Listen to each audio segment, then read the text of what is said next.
Okay, welcome to Procno Radio.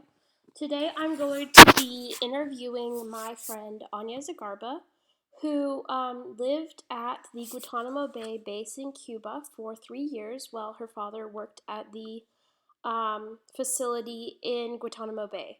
So I'm going to be interviewing her, asking her some questions about this certain case, identifying whether she views it as a civil liberty case, as a violation of the prisoner's civil liberties, or not. So, welcome to the radio show. This is Anya Zagarba.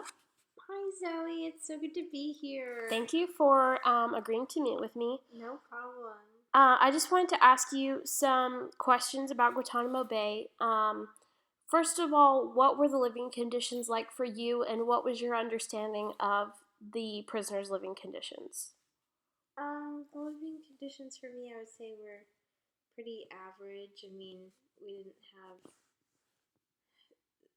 anything like $1 million homes, but it was pretty nice, definitely. And then, well, the area where I lived, it wasn't lavish living by any means, but it was not bad at all. It's very similar to my neighborhood here in Kyle. I would say pretty comparable.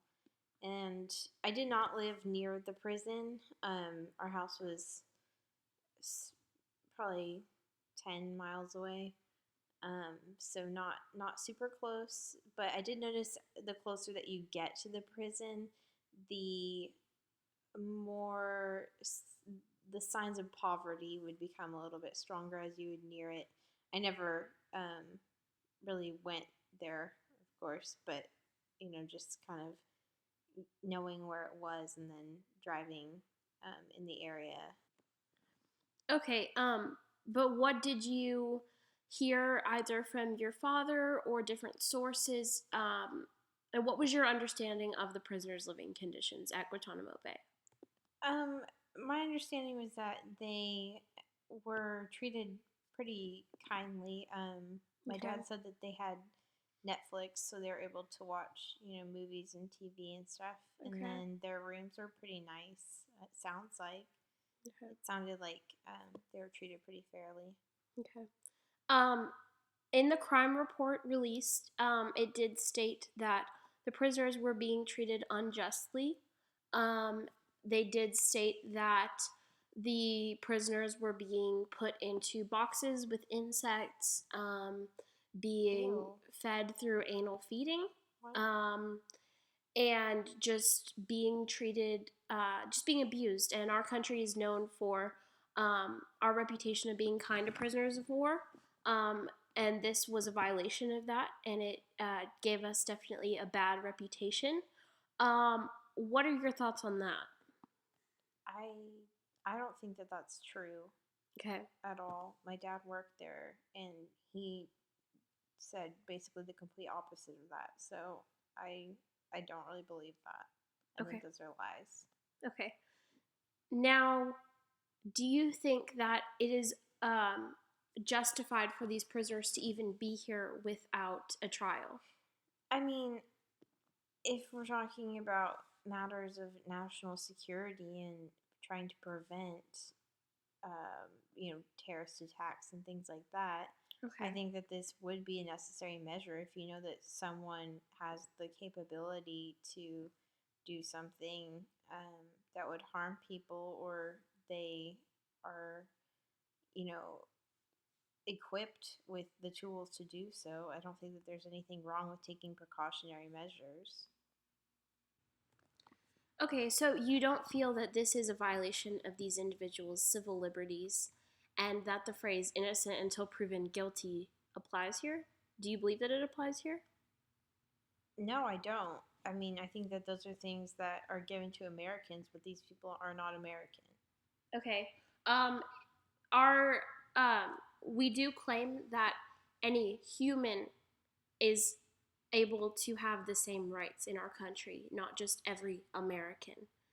It states every human, which I find would apply here and would cover these prisoners, that they should be given the same rights as Americans because they are human.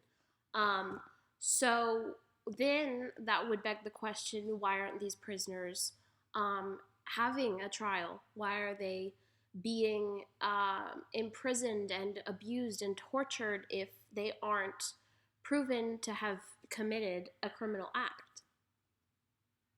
Why do you why is it just for them to be here? Because it is our job as Americans to protect our citizens, and these people want to harm our citizens. Therefore, I think that we should be allowed to keep them off of the streets and away from our people. Okay. Um so is this is the prison still is it shut down currently? No, no, and my dad said that it never will be. Okay. With you now having knowledge of the new information of the treatment of the prisoners at Guantanamo Bay and what's going on there, do you think that it should remain open? Do you agree with your father's, or um, do you wish for it to stay open, or do you wish for it to be closed, or what are your feelings on it? Well, I don't believe that the things that you've said are true. Okay. However, if they were, I would have to say that I would I would think that it should be shut down. I don't think that people should be treated in that violent of a manner. Okay. Um, however, I would have to, stand by my father on this, considering um, this is a career that he's had for the majority of his life, Okay. and our family has stood behind him. And I don't believe that he Mhm. is a bad man who would support those kinds of things. So, Right. um, Do I would you say believe that going into this, he knew what the job title would entail? no, definitely not. Um, this was a new position for him. He Okay. took a promotion whenever we moved there. So I know for Okay. certain that he was unsure about the details of the job. Okay. Um, do you feel that he maybe disagrees with the treatment but is unable to leave due to security reasons? Do you think that that's a possibility? I mean, that's not something that I have talked to my dad about, Right. but I could see that possibly being true. Okay. Um, I'm probably going to have a conversation with him later about this. Okay. Thank you so much for being willing to answer my questions. It was a great interview. Thank you so much for coming. No problem. Thanks for having me.